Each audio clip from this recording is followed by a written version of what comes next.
Okay, we're back, and Louie's back on the phone. Louie. Yeah, I'm still here, Doc. Yep. Listen, my question was that I take a lot of vitamins, and so does my wife. Do any vitamins, if you take certain vitamins, do they cause a problem with the other ones?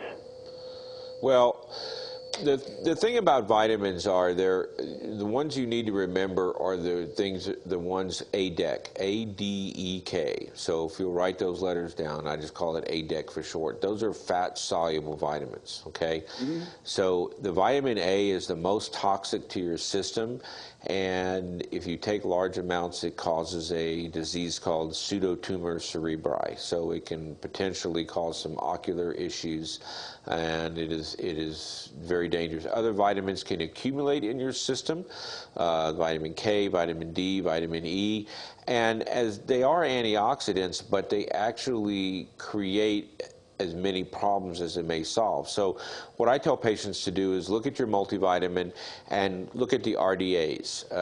That's called the recommended daily allowance. And you divide that by you look at the largest number and then divide that by 100. Because a lot of these multivitamins will say, okay, so vitamin D is 100% of the RDA per dose, and then vitamin E is 200%, and vitamin A is 50%.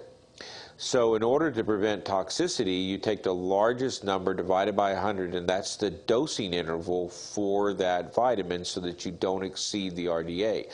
So in that case, you would take it every other day, because if you took it every day, you might accumulate vitamin D at a toxic level. So, so vitamins B and C are water soluble. You could take as many of those as you want, and they're just going to pass right through your kidney, and they're going to be excreted. Most people do not need to take as many vitamins as they do if they're eating 2 square meals a day. Most of the food we eat has enough vitamins in them. And then there's also the absorption problem, meaning you're taking all these chemical compounds on an empty stomach, and they can irritate your stomach extremely well, and you get a lot of nausea because you take them in the morning, you're taking a huge pill, and it causes a particular problem. So are they going to cure any illnesses? Probably not. Especially in today's world. Are they going to help you fight off anything? I'm not so sure. And so I think it's good if you wanted to take, I tell patients, maybe a multivitamin every 3 or 4 days just to build up what you maybe didn't get over 3 or 4 days. Other than that, the only one that I think may be important is Ocuvite. If you have macular degeneration, those have actually showed to help you with that. But other than that, it's a food additive, and the FDA grades it as a food additive.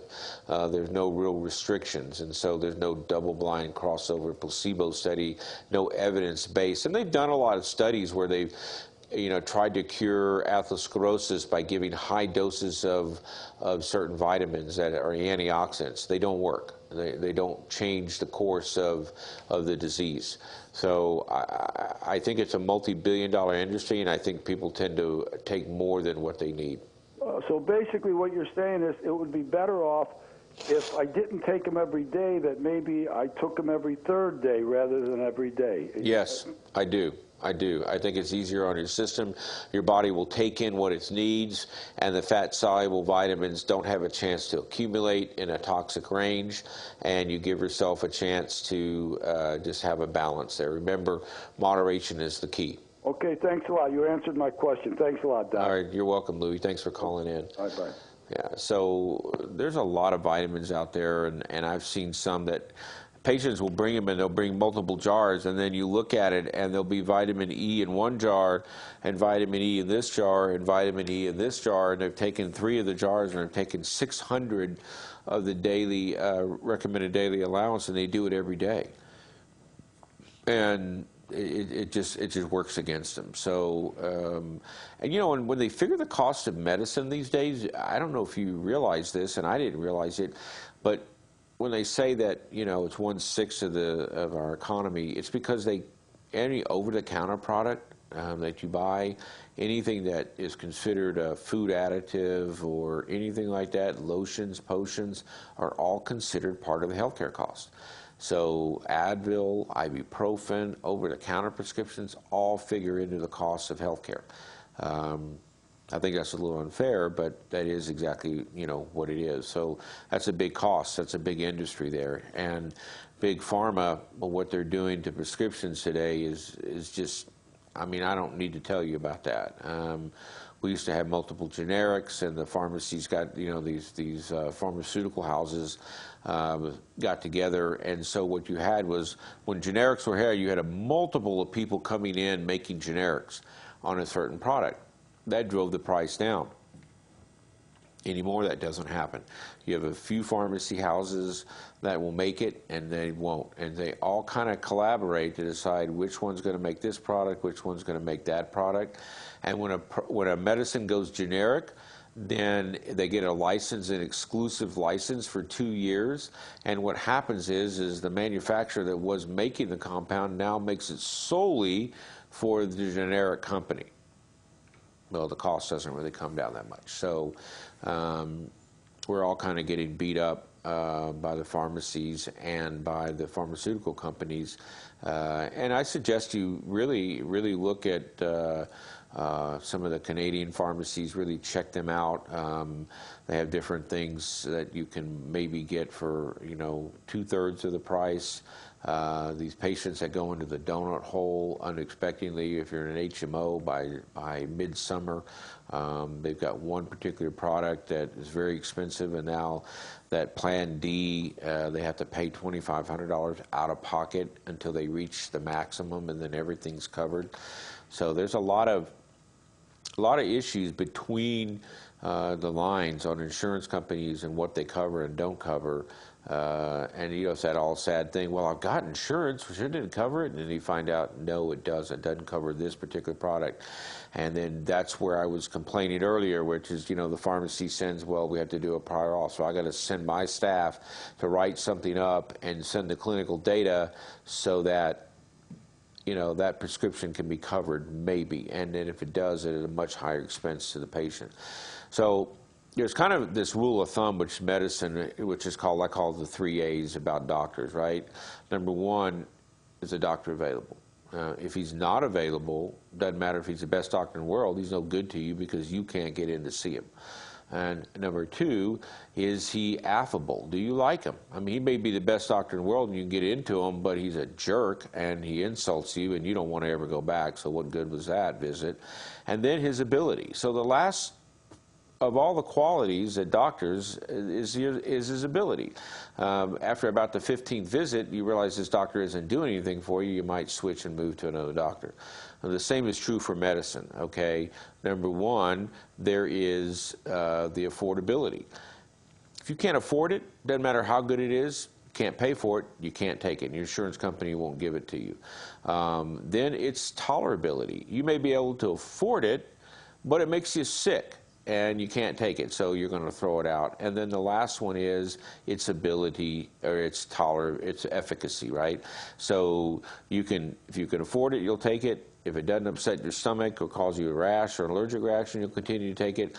And then you got to wait whatever the period of time to see if it actually works. And you have to wait all that time to find out. So there's a lot of bridges you have to get to. And that's where, we as providers come in, try and advise you on what prescriptions and what might work and what might not work. And they come out with some great products, some great medications that need no explanation, and they come out with a lot of stuff that's Me Too drugs. They try and copy one of the other ones, and they're not very effective.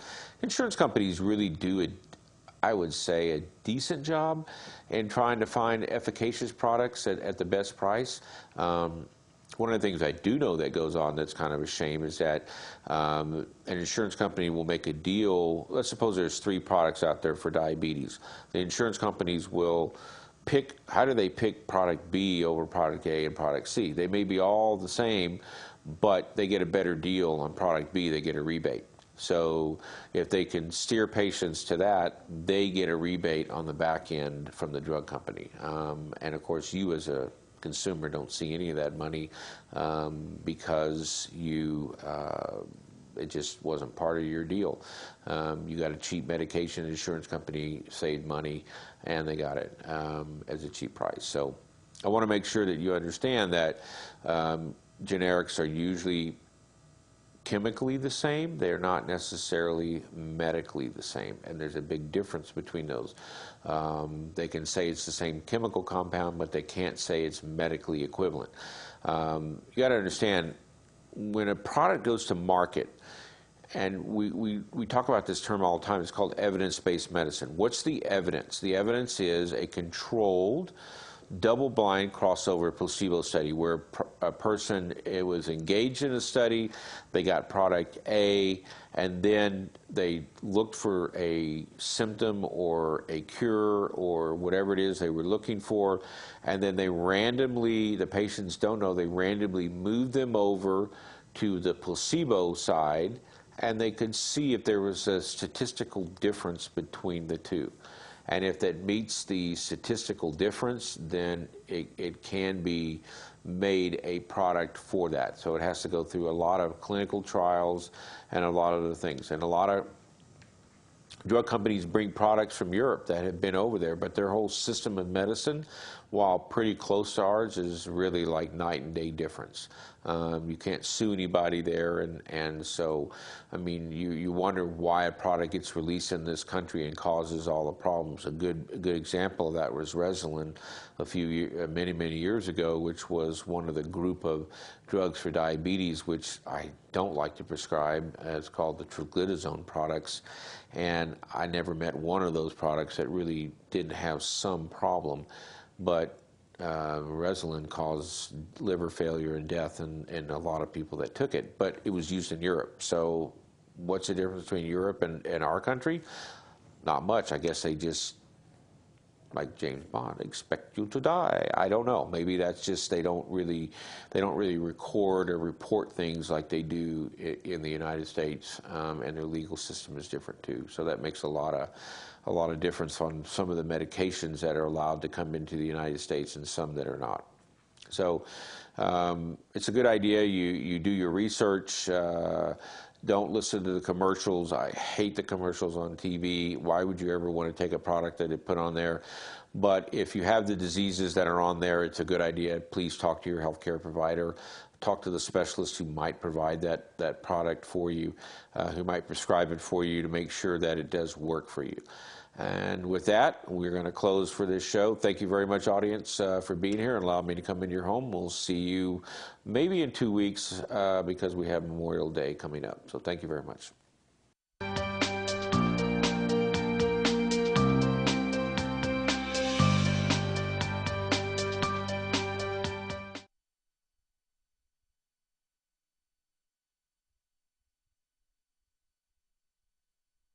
Welcome. Welcome. Welcome. Welcome. Welcome. Welcome. Bienvenidos. Welcome to Pahrump Valley Auto Plaza. Excited to be serving the Pahrump community now for 14 years. From our parts and accessories consultants, friendly and knowledgeable sales staff, to our award-winning service team, the Auto Plaza is here for all your vehicle needs. The Auto Plaza's inventory network offers Southern Nevada's best selection and biggest savings of new General Motors vehicles, like Chevrolet, Buick GMC, and certified pre-owned vehicles of all types. Our state-of-the-art service facility and our amazing ASE and GM certified trained technicians are here to keep your vehicle running in tip-top shape. Welcome to the Pahrump Valley Auto Plaza.